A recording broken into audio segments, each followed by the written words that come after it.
Hey guys, today I'm gonna show you how to improve audio recording quality using Dolby On app on ULEFONE Note 18 Ultra.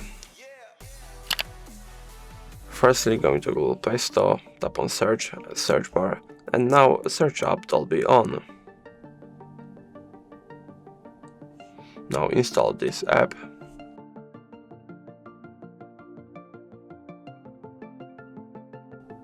Now just tap on open, and I'm going to quickly show you how this app works, so I'll just skip and go right to it.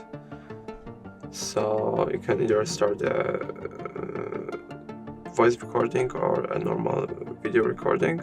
I'll just start a voice recording, grant access of course. Okay, let's start it one more time. Okay. Now we can also finish it very quickly.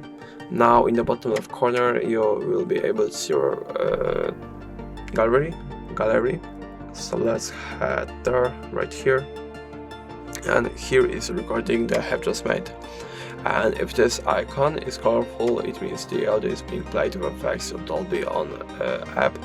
But if you press on the switch and this icon turns gray, it means that audio is going to be played raw, just for the comparison. And that's going to be all. If I helped you, please leave a like and subscribe. And if you have any more questions, let us know in the comments.